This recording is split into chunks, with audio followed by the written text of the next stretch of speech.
جب یزید تخت نشین ہوا جبرن، تو اس نے سوچا کہ ابھی تک تو جو میں الٹے سیدھے کام کرتا رہا چھپ چھپ کر، پھر میرے کچھ کام لوگوں پر ظاہر ہو گئے۔ تین حرکتیں اس کی بڑی واضح تھی، تین حرکتیں جو اس نے اپنی زندگی کے اندر کی۔ نمبر ایک، کعبے پر اس نے حملہ کیا۔ نمبر دو، مسجد نبوی پر اس نے حملہ کیا۔ اور نمبر تین، امام علی مقام امام حسین رفقاء کربلا کو دردناک طریقے سے شہید کر دیا۔ یہ تین اس کے کارنامے تھے، برے کارنامے تھے۔ اور ویسے زانی وہ تھا، شرابی وہ تھا، جوانی وہ تھا، اور لوگ اس کے اس عمل کو اچھی طرح جانتے تھے۔ میرے دوستوں اور بزرگوں، لوگوں پر یہ گناہ اس کے عیاں تھے، تو وہ جانتا تھا کہ جب میں لوگوں کو اپنی طرف بلاؤں گا تو لوگ مجھے اپنا بڑا تھوڑی مانیں گے، میری حرکتیں ایسی ہیں۔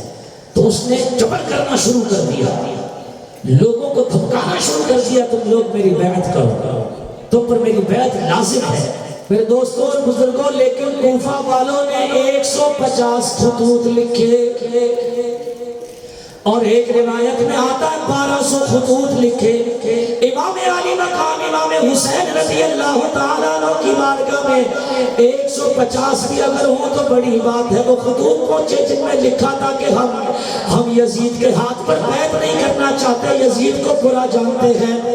اے اللہ کے رسول کے نواسے، اگر آپ کوفہ تشریف لے آئے تو ہم سب آپ کے ہاتھوں پر بیعت کر لیں گے، ہم یزید کو کسی طرح نہیں مانتے، یزید کے ہاتھ پر بیعت نہیں کرنا چاہتے۔ تو امام علی مقام امام حسین نے سوچ و بچار کی، اور پھر امام مسلم کو اپنے جو چچا زاد بھائی تھے امام مسلم، آپ نے ان کو بھیجا کہ جاؤ اور جا کر وہاں کا پتہ لگاؤ، اگر تم مطمئن ہو تو مجھے وہاں سے خط لکھنا، تو میں بھی وہاں سے چلا آؤں گا۔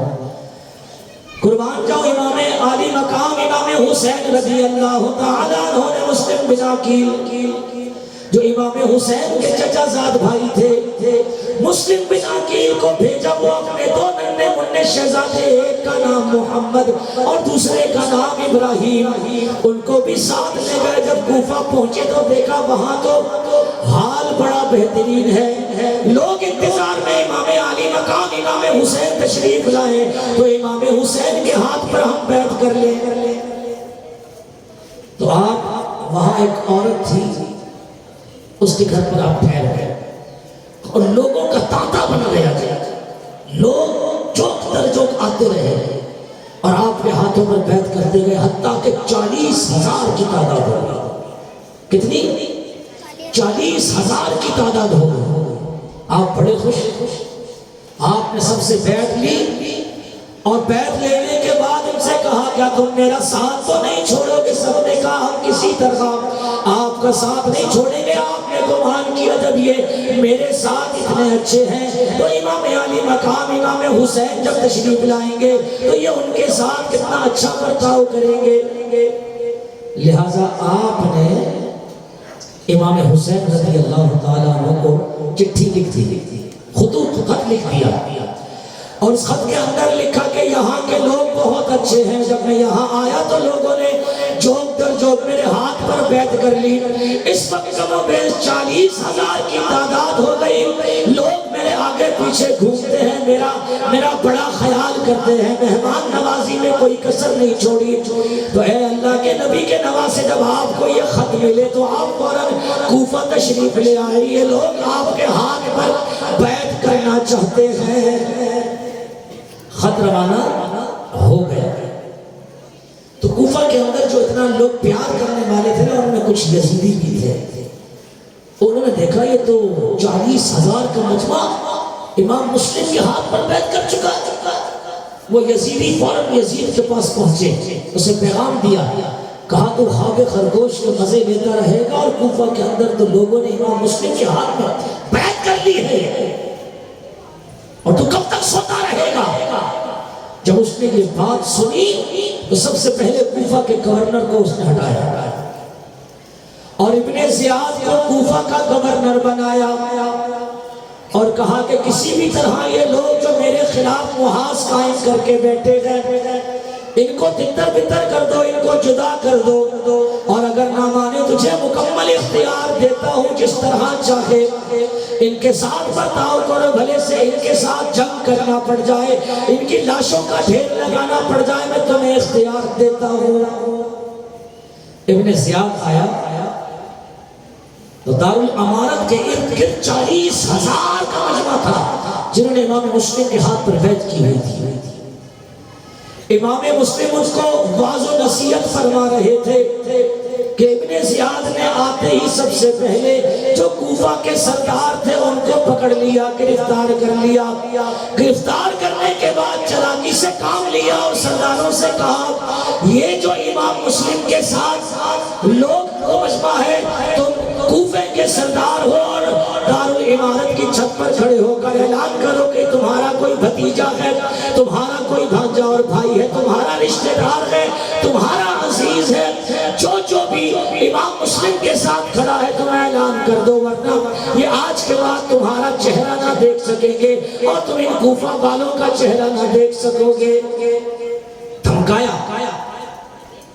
تو ان سرداروں نے دارالامارت کی چھت پر کھڑے ہو کر کہا کہ بھائی مسلم کا ساتھ چھوڑ دو۔ ہم نے کہا ہم نہیں چھوڑتے۔ کہا اگر نہیں چھوڑو گے تو پھر آج کے بعد ہمارا چہرہ نہیں دیکھ سکو گے، نہ تم ہمارا چہرہ دیکھ سکو گے، نہ ہمیں تمہارا چہرہ دکھائی دے گا کبھی، کیونکہ یہ ہمیں بھی قتل کر دیں گے اور اس کے بعد تمہارا جو حال ہوگا وہ بھی دنیا دیکھے گی۔